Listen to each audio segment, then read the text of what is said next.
Hi dear students, आपका स्वागत है class 9 maths chapter number 9 exercise 9.3 के क्वेश्चन सॉल्व करते हैं। चैप्टर है areas of parallelograms and triangles, समांतर चतुर्भुजों और त्रिभुजों के क्षेत्रफल, इनसे रिलेटेड क्वेश्चंस हैं। तो चलिए क्वेश्चन नंबर 6 देख लेते हैं डियर स्टूडेंट। क्या है इसमें, देखिए कि आकृति, ये फिगर दिया हुआ है ABCD कोई चतुर्भुज है, ठीक है, कोई क्वाड्रिलेटरल है कि विकर्ण AC और BD परस्पर बिंदु O पर इस प्रकार प्रतिच्छेद करते हैं। एक विकर्णी है, एक विकर्णी है, एक डायगोनली है, एक डायगोनली है, एक दूसरे को इंटरसेक्ट पॉइंट O पर इस रूप में कर रहे हैं। कंडीशन दी हुई है और हमेशा इस बात को याद रखिए कि जो कंडीशन दी हुई है उसी को पकड़ करके हमको क्वेश्चन के सॉल्यूशन तक पहुंचना है। तो इसको ध्यान से आपको देखना होगा कि दिया क्या है, ठीक है। ऐसा नहीं कि क्वेश्चन में कुछ भी ना दिया हो और आपको कुछ निकालने के लिए कह दिया गया हो। नो, कुछ ना कुछ आपको उसमें हिंट दी रहती है, आपको जो आगे आपको रिजल्ट पाना है, ठीक है, उस तक पहुंचने के लिए क्लू दिया रहेगा कुछ ना कुछ, ठीक है। इस प्रकार प्रतिच्छेद करते हैं कि OB is equal to OD, ठीक है। OB is equal to OD, इसके बारे में कुछ नहीं कहा है कि इसमें यार इसमें कुछ है संबंध, नहीं मालूम। ये मालूम है कि ये is equal to, this is given. यदि AB is equal to CD, ये भी दिया हुआ है कि AB is equal to CD, this is also given, this AB is equal to CD। दो चीज दी हुई है, OB is equal to OD and AB is equal to CD, this is given, ठीक है। तो दर्शाए कि क्या क्या दिखाना है। फिर फर्स्ट में है एरिया ऑफ DOC का एरिया और AOB का एरिया बराबर होगा। अब जब आगे क्वेश्चन करेंगे तब इस पर आएंगे, ठीक है dear student. In figure diagonals AC and BD of a quadrilateral ABCD intersect at O such that, a quadrilateral जो है, क्वाड्रिलेटरल मींस हैविंग 4 साइड्स, ठीक है। डायगोनल इंटरसेक्ट पॉइंट O पर करते हैं, इस रूप में करते हैं, OB is equal to OD and one more thing is given there, AB is equal to CD, this is also गिवन। तब प्रूफ ये करना है कि इसका एरिया और इसका एरिया आपस में बराबर हो, ठीक है। तो चलिए सॉल्यूशन की ओर चलते हैं डियर स्टूडेंट। आइए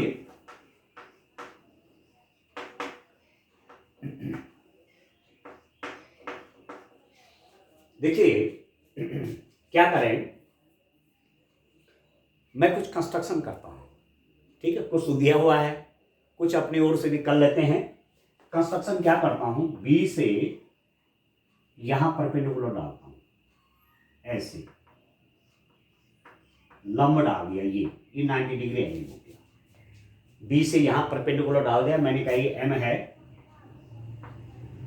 ये पॉइंट M है, और इस D से भी इस पर परपेंडिकुलर डाला, लंब डाल दिया ऐसे, ये है N। साफ दिख रहा है आपको? थोड़ा सा और इधर कर लेता हूं, यहां से परपेंडिकुलर ड्रॉप कर रहा हूं, इस पर, इस पर, ये परपेंडिकुलर हो गया, ये पॉइंट है N, इधर ये पहुंचा N पॉइंट, ठीक है।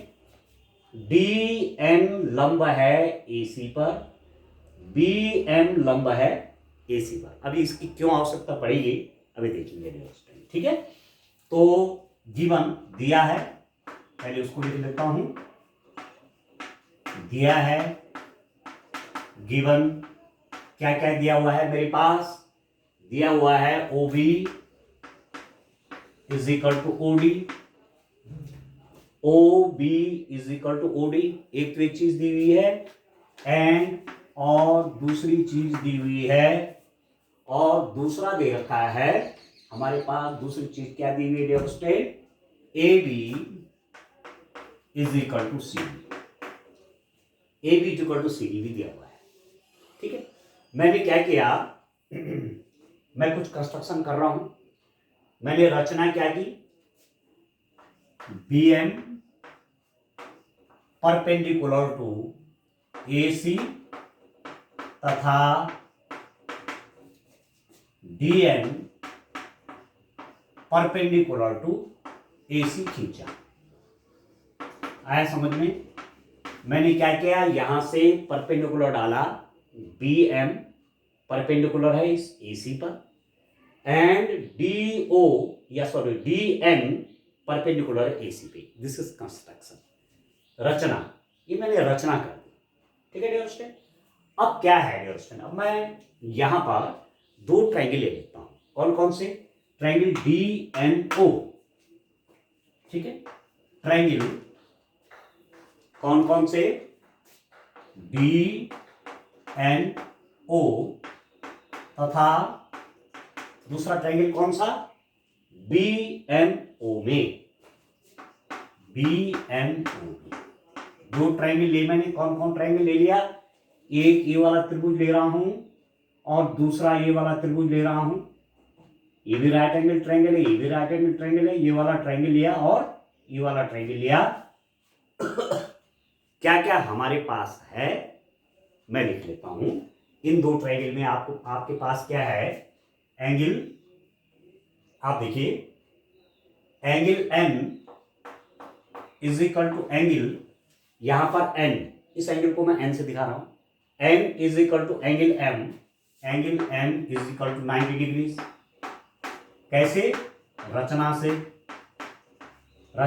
से बाय कंस्ट्रक्शन। ठीक है डियर स्टूडेंट, ये वाला एंगल 90 डिग्री, ये वाला एंगल 90 डिग्री है, ये दोनों एंगल इक्वल है। इस वाले ट्रायंगल में और इस वाले ट्रायंगल में ये एंगल इसके इक्वल है। एक बात। दूसरा आप देखिए कि angle D O N is equal to angle B O M.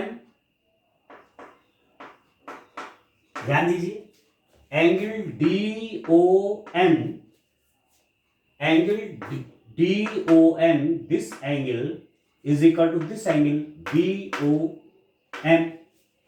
ये वाला एंगल इस वाले एंगल के बराबर है कि नहीं है? These are called the vertically opposite angle, शीर्षाभिमुख कोण। जैसे दो लाइन ऐसे इंटरसेक्ट कर रही हैं तो this angle is always equal to this angle, because these two angles are vertically opposite angles. ये कोण शीर्षाभिमुख हैं, ये आपस में बराबर होते हैं, तो ये वाला एंगल और ये वाला एंगल आपस में बराबर है कि नहीं? दो लाइन इंटरसेक्ट कर रही हैं, ये वाला एंगल इस एंगल के बराबर है। ठीक है, अब आप देखो, एक ट्रायंगल के दो एंगल दूसरे ट्रायंगल के दो एंगल के बराबर है, तो तीसरा एंगल अपने आप बराबर होगा कि नहीं होगा? ये इसके इक्वल है, ये इसके इक्वल है, तीसरा बचेगा वो भी अपने आप बराबर हो जाएगा। माना ये 90 है, ये तो है ही है 90, परपेंडिकुलर है। ये माना 60 है, 90 प्लस 60 कितना हुआ? 90 प्लस 60 150। ये भी 90 है, माना ये भी 60 है, ये भी 150, ये 30 बच गया, 30 बच गया, हो गया बराबर। दिस इंप्लाइज दैट एंगल कौन सा? एंगल डी, इसको मैं चलो डी लिख लेता हूं। This angle, this angle D is equal to angle B. ठीक, तीसरा वाला एंगल, ये भी आपस में बराबर होंगे।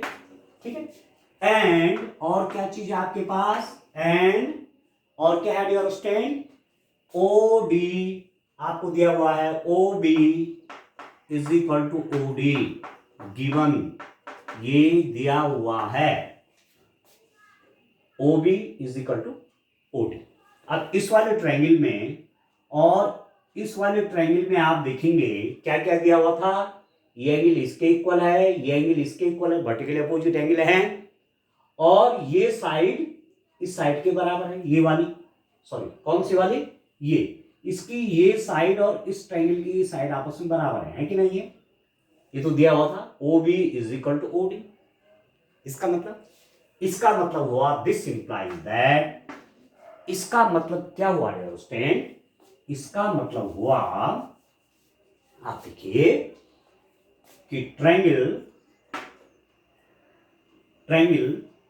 डी ओ एन, या मैं कौन कौन सा ट्रायंगल ले रहा था, ठीक है, कौन कौन से मैं ट्रायंगल, ठीक है, डी एन ओ तथा B M O, D N, ठीक है, D N O is equal to, is congruent to triangle B N O. ये ट्रायंगल और ये ट्रायंगल कॉन्ग्रेंट हो गए।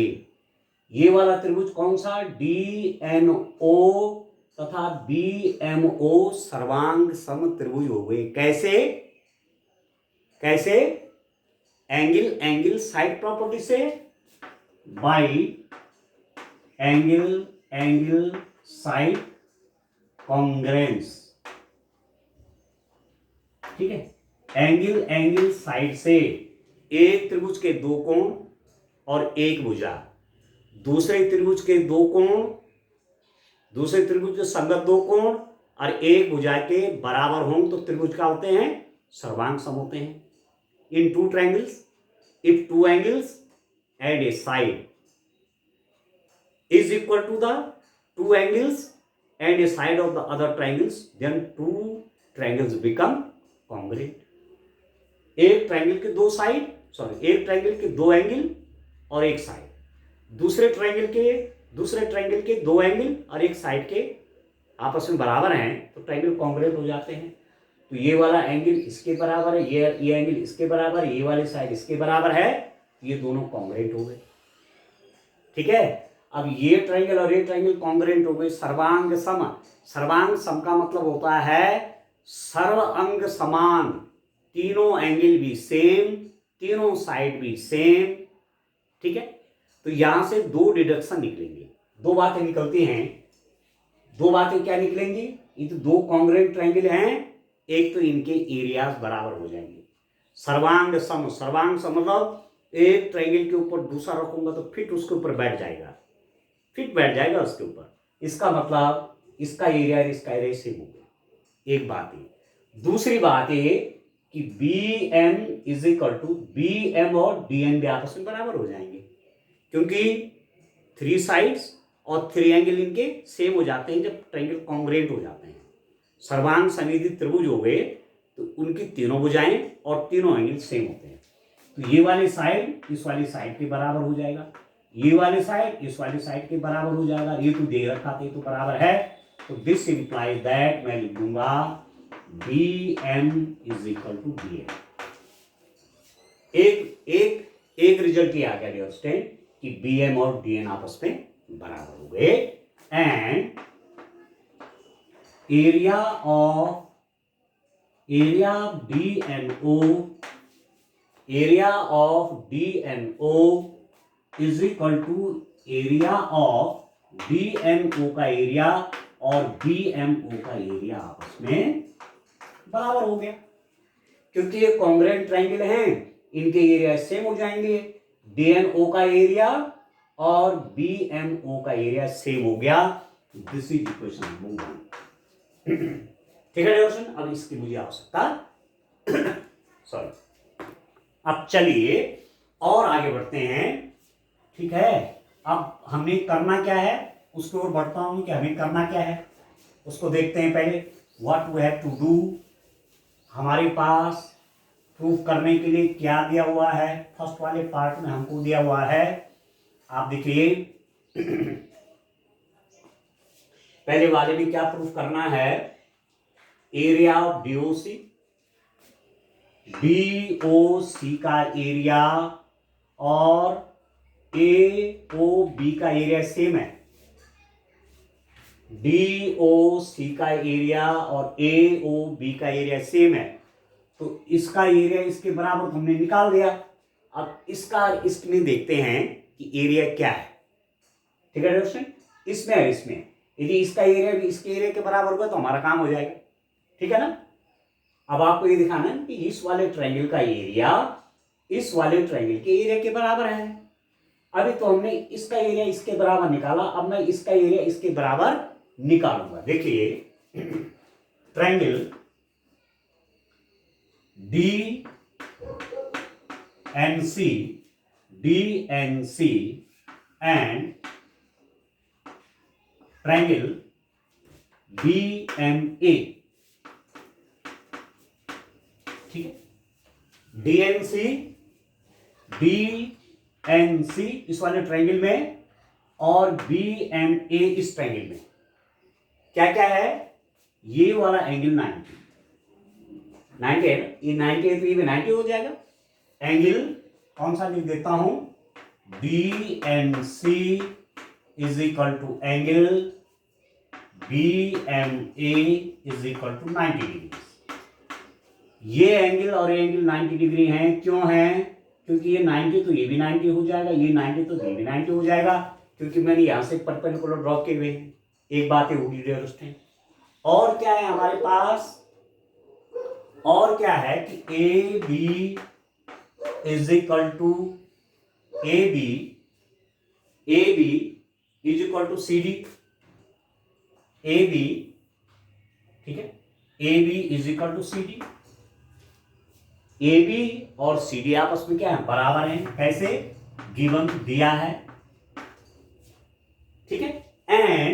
एंड एक चीज हमने और प्रूफ की अभी, क्या प्रूफ की कि बी एम और डी एन भी आपस में बराबर है। देखो B M is equal to D N, हमने प्रूफ कर दिया था ना कि बी एम और डी एन आपस में बराबर हैं। B M is equal to D N. अब ध्यान दीजिए, इस वाले ट्रायंगल और इस वाले ट्रायंगल और इस वाले ट्रायंगल में क्या क्या मालूम है आपको, ये साइड इस साइड की बराबर है, गिवन, ये तो दिया हुआ है। B M is equal to D N, ये मैंने प्रूफ कर दिया, ठीक है। और ये एंगल इसके इक्वल हैं, क्यों, क्योंकि 90 डिग्री के हैं, मैंने परपेंडिकुलर ड्रॉ किया था बाय कंस्ट्रक्शन, ठीक हो गया। अब क्या बना, ये राइट एंगल ट्रायंगल है, ये भी राइट एंगल ट्रायंगल है और ये भी राइट एंगल ट्रायंगल है, ये भी समकोण त्रिभुज है और ये भी समकोण त्रिभुज है।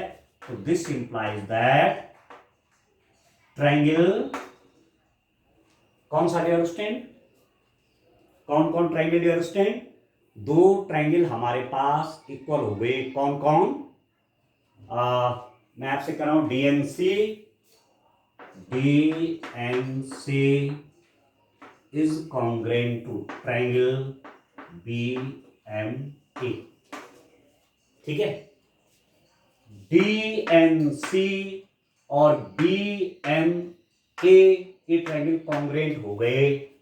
कैसे मालूम चला, कैसे मालूम चला डियर स्टूडेंट, कॉन्ग्रेंट क्यों हो गए, R right angle hypotenuse side से, दो राइट एंगल ट्रायंगल हों, यदि उनका राइट एंगल 90 डिग्रीज, ये 90 एंगल, ये 90 एंगल, हाइपोटेन्यूज, अब देखो 90 डिग्री के सामने की साइड कर्ण बनते हैं, जैसा हाइपोटेन्यूज, इस ये है ना ट्रायंगल, तो 90 डिग्री के सामने के साइड हाइपोटेन्यूज ये, और इस 90 डिग्री के सामने के साइड ये हाइपोटेन्यूज, ये कर्ण है, कर्ण आपस में बराबर हो गए, राइट एंगल हाइपोटेन्यूज साइड। एक समकोण त्रिभुज की कर्ण और एक भुजा दूसरे समकोण त्रिभुज के कर्ण और एक भुजा के बराबर हों तो वह सर्वांग सम होते हैं। In two right angle triangle, if their hypotenuse and one side of this triangle is equal to one side of this triangle, hypotenuse of this triangle is equal to hypotenuse of this triangle, so these two triangles become congruent, RHS property से, ठीक है ना। तो ये congruent हो गए, ठीक है डियर स्टूडेंट, हो गए कॉन्ग्रेंट। अब ये जब कॉन्ग्रेंट हो गए तो इसका मतलब क्या हुआ कि area of triangle DNC is equal to area of triangle BMA। ठीक है, ये वाला ट्रायंगल और ये वाला ट्रायंगल कॉन्ग्रेट हो गए, सर्वांग सम हो गए, और दो सर्वांग सम त्रिभुजों के क्षेत्रफल आपस में बराबर होते हैं। Area of two congruent triangles are same. ये वाला एरिया इस एरिया के बराबर हो गया, इसको मैंने लिख दिया इक्वेशन नंबर 2। ठीक है, और इक्वेशन, अब देखो इक्वेशन 1 से क्या मिला था, ये वाला एरिया इस वाले एरिया के बराबर है। इक्वेशन 2 से मिली है कि ये वाला एरिया और ये वाला एरिया आपस में बराबर है। तो मैं इसको इसमें प्लस कर दूंगा, इसको इसमें प्लस कर दूंगा, तो मुझे क्या मिलेगा। अब मैं लिख लेता हूं एडिंग इक्वेशन 1 एंड 2, समीकरण 1 और 2 को जोड़ने पर। ठीक है, अब हम रिजल्ट की ओर बढ़ रहे हैं, आप देखिए ध्यान से। समीकरण 1 और 2 को जोड़ने पर, एडिंग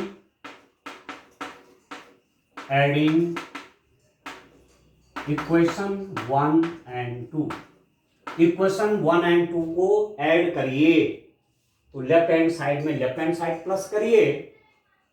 ठीक है, DNO में DNC प्लस कर लेता हूं, इसमें इसको प्लस करता हूं, इसमें इसको प्लस कर देता हूं, होंगे दोनों बराबर।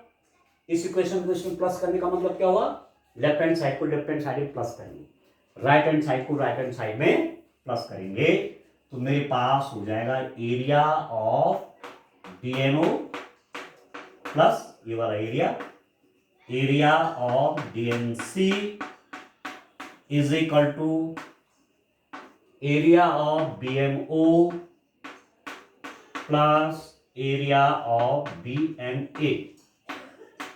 ठीक है, ये वाला एरिया प्लस ए वाला एरिया इज इक्वल टू हो जाएगा ए वाला एरिया प्लस ए वाला एरिया। दोनों इक्वेशंस को प्लस कर दिया, अभी दोनों एरिया प्लस कर देंगे, इस एरिया को इसमें प्लस कर देंगे, तो ये हो जाएगा DOC, area of DOC, area of DOC।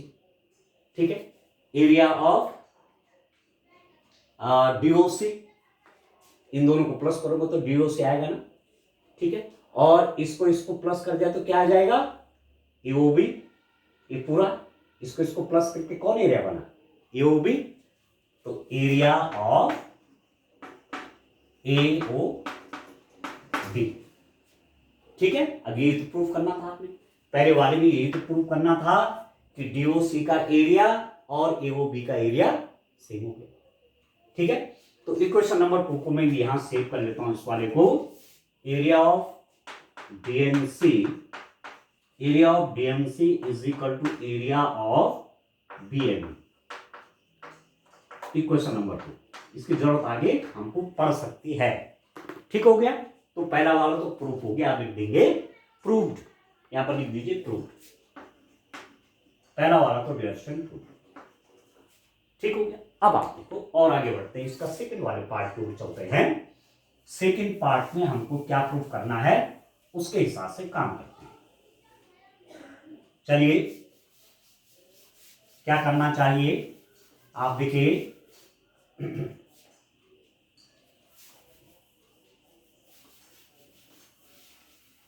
समझ करके काम करना है, रियलिस्टिक, कहां से मैं प्रूफ कर सकता हूं।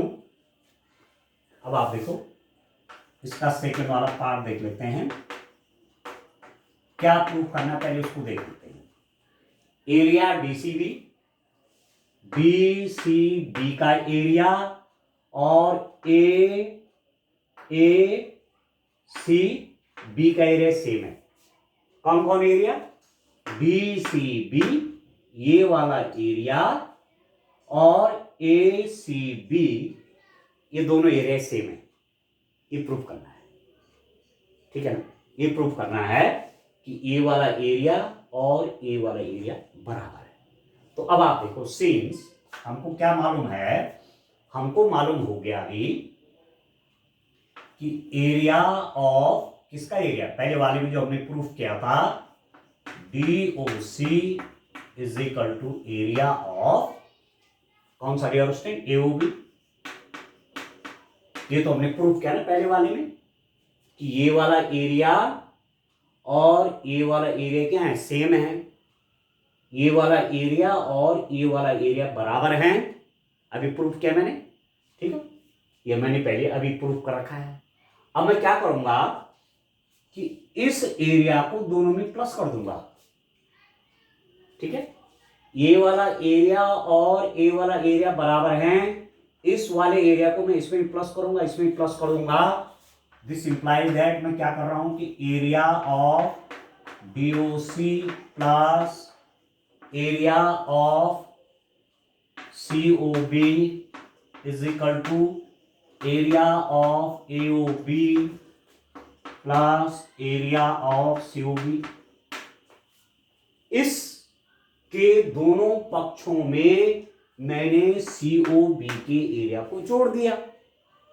एडिंग, यहां पर लिख दूंगा, adding area COB both sides, दोनों पक्षों में COB को प्लस कर दिया, दोनों पक्षों में COB को प्लस कर दिया।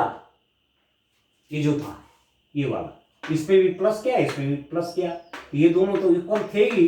तो जब ये भी जुड़ जाएगा इसमें भी और इसमें भी, तो दोनों इक्वल तो हो ही जाएंगे। माने 20 एरिया इनका क्या है? 20 centimetre square, 20 centimetre square, 20 centimetre square. माने इसका एरिया क्या है? 10 centimetre. 20 + 10 is equal to 20 + 10। This implies that DOC का एरिया प्लस OCB का एरिया, इन दोनों को प्लस कर दिया मैंने, तो मेरे को क्या मिल गया? ये पूरा मिला कि ना मिला? ये एरिया प्लस ये वाला एरिया, ये पूरा वाला एरिया हो गया। तो दिस इंप्लाइज दैट, इसको लिख सकता हूं मैं एरिया ऑफ DCB। ये पूरा एरिया DCB हो गया। इसको और इसको प्लस करके is equal to area of कौन सा एरिया? इस एरिया में मैंने ये वाला एरिया प्लस कर दिया। इस एरिया में इसको देखो, AOB का एरिया, AOB का एरिया प्लस COB का एरिया, ये दोनों एरिया प्लस कर दे तो पूरा एरिया आया कि नहीं आया? वाला ACB, ये पूरा एरिया बन जाएगा एरिया ऑफ ACB। प्रूफ हो गया ये।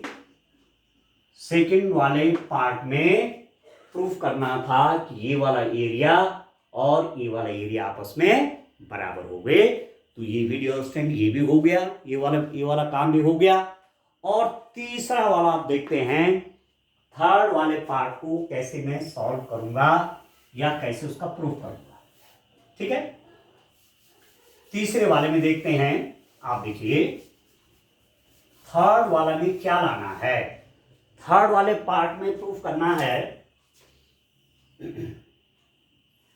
थर्ड वाले पार्ट में क्या प्रूफ करना है कि DA और CB पैरेलल है और ये इसके समांतर है तथा ABCD क्या है? Is a parallelogram.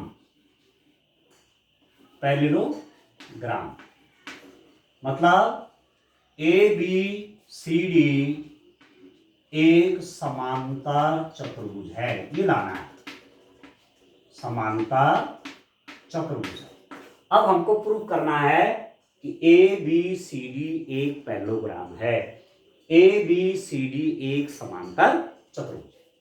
अब आप देखो डियर स्टूडेंट, एक चीज ध्यान दीजिए, अभी मैंने प्रूव किया, क्या प्रूव किया कि area of since, area of DCB is equal to area of ACB, ठीक है। ये मैंने ऑलरेडी प्रूव किया है। इसका एरिया और इसका एरिया सेम है। अब ध्यान दीजिए आप, ये एरिया क्या है? देखो, इसका एरिया ध्यान दीजिए और इसका एरिया सेम है, ध्यान दीजिए। ये वाला एरिया और ये वाला एरिया बराबर हैं, ये मैंने ऑलरेडी प्रूफ कर दिया यहां पर। अब क्या विशेषता इन दो ट्रायंगल की, इस ट्रायंगल का एरिया और इस ट्रायंगल का एरिया सेम है। क्या विशेषता इन दो ट्रायंगल्स की, they are on the same base. ये दो त्रिभुज जो हैं ये एक ही आधार पर है। देखो सीबी आधार, इस सीबी आधार पर ये भी त्रिभुज है और इस सीबी आधार पर ये भी त्रिभुज है। ठीक है, ये वाला ट्रायंगल सीबी पे तो है और ये वाला ट्रायंगल भी सीबी पे है। इनके एरिया बराबर है, इसका क्षेत्रफल और इसका क्षेत्रफल बराबर है। ठीक है, तो इसका मतलब क्या हुआ, आपने क्या पढ़ा, आपने पढ़ा है एक थ्योरम पीछे हमने पढ़ी थी कि एक ही आधार, ठीक है, एक ही आधार पर स्थित यदि दो त्रिभुजों के क्षेत्रफल समान हो, या फिर से सुनिए, समान आधार पर बने हुए दो त्रिभुजों के क्षेत्रफल यदि समान हैं तो वह एक ही समांतर रेखाओं के बीच स्थित होते हैं। एक थ्योरम है पीछे, मैंने इसको लिखा देता बोर्ड पर। क्या है थ्योरम, एक ही आधार पर स्थित वह त्रिभुज जिनके क्षेत्रफल समान हैं, क्षेत्रफल समान है, आधार एक ही है, तो इसका मतलब होता है ये तभी ऐसा होता है कि जब वह त्रिभुज समांतर रेखाओं के बीच में उपस्थित होते हैं या समांतर रेखाओं के बीच में स्थित होते हैं। तो आप देख रहे हैं इसका मतलब ये और ये आपस में क्या है, समांतर हैं। इस रेखा और इस रेखा के बीच में ये वाला ट्रायंगल भी है और ये वाला ट्रायंगल भी है। इसका बेस और एरिया, इसका बेस और एरिया आपस में सेम है। इसका मतलब ये इसके पैरेलल हो जाए। ठीक है, ठीक है। If two triangles have the same base and same area, two triangles have the same base and same area, then they are between the same parallel lines. वह दो ट्रायंगल एक ही पैरेलल लाइन पर के बीच में होते हैं। ठीक है, इसका मतलब इसके पैरेलल है, तो लिख देते हैं सिंस एक ही आधार व समान क्षेत्रफल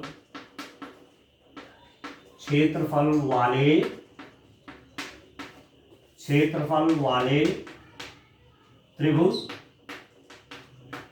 एक ही समांतर रेखाओं के बीच स्थित होते हैं। ठीक है, बेस सेम है, आधार समान है, दो त्रिभुजों के क्षेत्रफल भी समान है। इसका मतलब वो समांतर रेखाओं के एक ही समांतर रेखाओं के बीच स्थित होते हैं। ठीक है, at the same base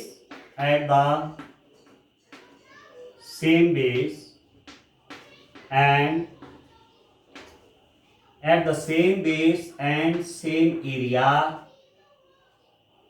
at the same base and same area of two triangles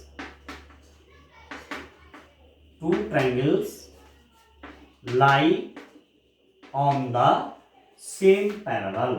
बस ये थ्योरम भी है। ठीक है, इसका मतलब ये और ये आपस में पैरेलल हो गए। This implies that DA is parallel to CB। ये और ये आपस में समांतर हो गए। ठीक है, ठीक है ना। अब जब ये समांतर हो गए तो क्या हुआ, अब आप देखो मेरे पास क्या रिजल्ट आया यहां से। आप देखिए तीसरा वाला हम प्रूव कर रहे हैं, ध्यान से देखिए डियर स्टूडेंट। इसका थर्ड पार्ट देखते हैं। मेरे पास रिजल्ट आ गया कि D A is parallel to C B. D A और सी बी आपस में समांतर हैं। एंड दूसरी बात थी कि A B is equal to, ये हमको दे रखा था A B is equal to C D. A B और सी डी भी आपस में बराबर हैं। ठीक है, ठीक है ना। तो इसका मतलब हुआ this implies that A B C D एक समांतर चतुर्भुज है।